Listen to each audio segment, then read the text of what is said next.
School of ম্যাথের এই পর্বে তোমাদের স্বাগতম। আশা করি তোমরা সবাই ভালো আছো। এবার তোমাদের জন্য আলোচনা করব অনুশীলনী 12 এর 141 পৃষ্ঠার 3 নম্বর প্রশ্নটি। এখানে বলা হলো যে নিচের সালগুলোর ফেব্রুয়ারি মাসে কতদিন ছিল সেটা দেখতে হবে।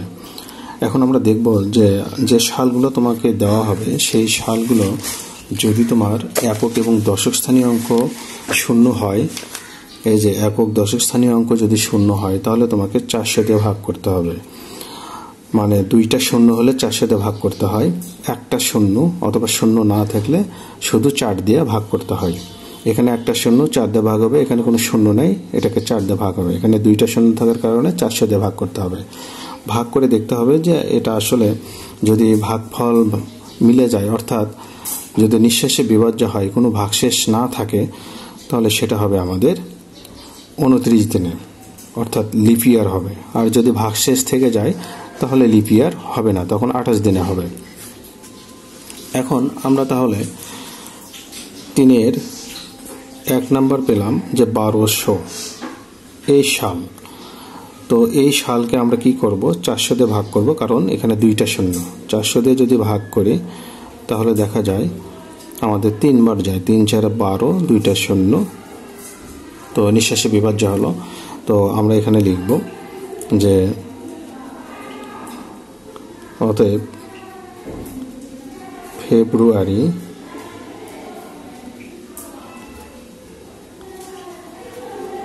মাস 29 দিন।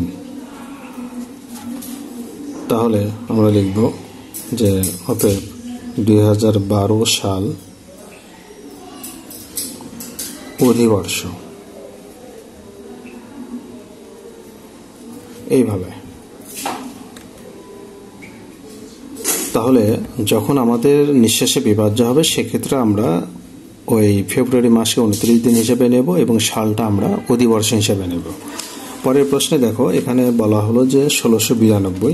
আমরা যদি 2 নম্বর 1692 সালটা নেই, তো এটাকে আমরা কি করব, যেহেতু এখানে কোনো শূন্য নাই, আমরা 4 দিয়ে ভাগ দেব। 1692 ভাগ দিলে আমরা এখানে দেখতে পাই 4 4 16, এখানে 9, 4 2 8,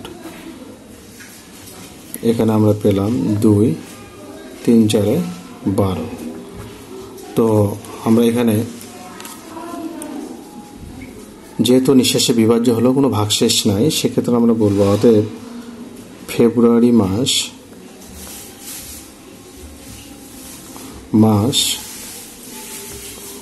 29 দিন বললাম। সেক্ষেত্রে আমরা বলতে পারি যে 1692 সাল অধিবর্ষ।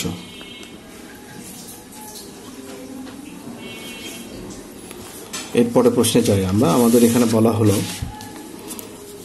যে 2010 এই সালটা আসলে কি হবে। আমরা এখানে দেখতে পাই একটা শূন্য, তো এই কারণে আমরা কি করব, 4 দিয়ে ভাগ দেব।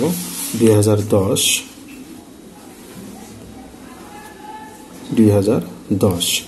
আমরা যদি ভাগ দেই 4 দিয়ে 2010, তো 4 5 20 আসবে 1, ছোট হয় শূন্য দাও, এখানে শূন্য নামবে। তাহলে 10-এর ভেতরে আসলে 4 কয়বার যাবে, 4 2 8, 2 বার যাবে। আমরা দেখতে পাই এখানে ভাগশেষ থেকে যায়। তো আমি তোমাদের বলেছিলাম যদি ভাগশেষ থাকে তাহলে সেটা কিন্তু অধিবর্ষ বা লিপ ইয়ার হবে না। তাহলে ফেব্রুয়ারি মাস হবে 28 দিনে। তো আমরা তাহলে লিখব অতএব ফেব্রুয়ারি মাস, যেহেতু লিপ ইয়ার নয়, 28 দিন। তো তাহলে আমরা বলতে পারি যে 2010 সাল অধিবর্ষ বা লিপ ইয়ার নয়, অধিবর্ষ নয়। এরপর 4 নম্বর প্রশ্নে বলা হলো 2016 সালটি অধিবর্ষ কিনা, আর 1 জানুয়ারি 2016 যদি শুক্রবার হয়, 31 ডিসেম্বর 2016 আসলে কি বার হবে। তো এখানে 2016 যেহেতু অধিবর্ষ লিপ ইয়ার, সেক্ষেত্রে এখানে আমাদের ফেব্রুয়ারি মাস কিন্তু 29 দিনে। এখানে কিন্তু 365 না হয়ে 366 হবে। 4 নম্বর তাহলে 2016 সাল 366 দিনে। আমরা পয়লা জানুয়ারি এই দিনটা বাদ দিয়ে আমাদের হিসাব করতে হবে। তাহলে আমরা লিখব যে বাকি সময়। তাহলে এখানে বাকি সময়টা আমাদের বের করে নিতে হবে। আমরা ওই একদিন বাদ দেব। 366 থেকে আমরা যদি একদিন বাদ দেই তাহলে কিন্তু আমরা সময় পাবো 365 দিন। এতদিন পেলাম। এখন কথা হলো যে তোমার শুক্রবার, পয়লা জানুয়ারি হলো শুক্রবার। এখন লিখতে হবে, আমরা জানি এক সপ্তাহ পর পর বা 7 দিন পর পর একই বার আসে।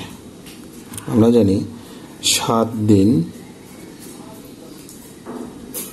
বা এক সপ্তাহ পর পর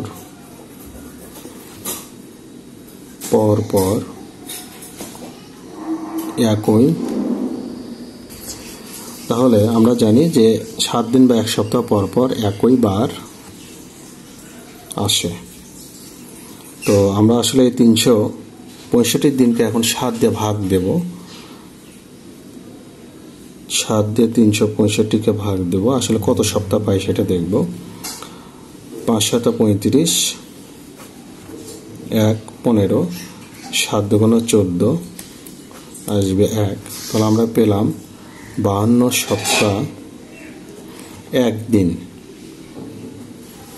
তো সেক্ষেত্রে 52 সপ্তাহ পর আমরা কিন্তু 52 সপ্তাহে যেটা প্রতি সপ্তাহে কিন্তু আমরা শুক্রবারই পাবো। তাহলে 52 সপ্তাহে আমরা কি পাবো? শুক্রবারই পাবো। তো একদিন পরে যে এই একদিন পর তাহলে কি বার পাবো? শনিবার পাবো। তাহলে আমরা লিখব 52 সপ্তাহ 1 দিন পর শনিবার আসবে। তাহলে আমরা লিখতে পারি অর্থাৎ 2016 সালের 31শে ডিসেম্বর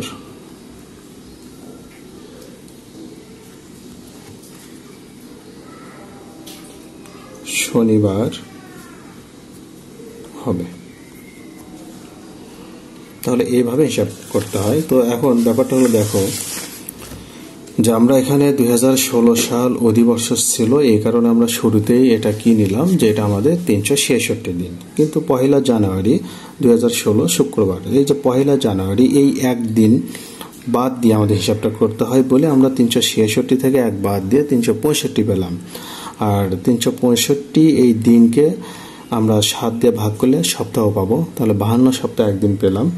তো এই যে আমরা জানি এক সপ্তাহ পর পর একই বার আসে, তাহলে 52 সপ্তাহে গিয়ে কিন্তু আমরা ওই শুক্রবারই পাবো। তো একদিন বেশি থাকার কারণে আমরা কিন্তু তাহলে শনিবার পাবো, শুক্রবারের পরের দিন শনিবার। তাহলে 31শে ডিসেম্বর 2016 আমরা পেলাম শনিবার।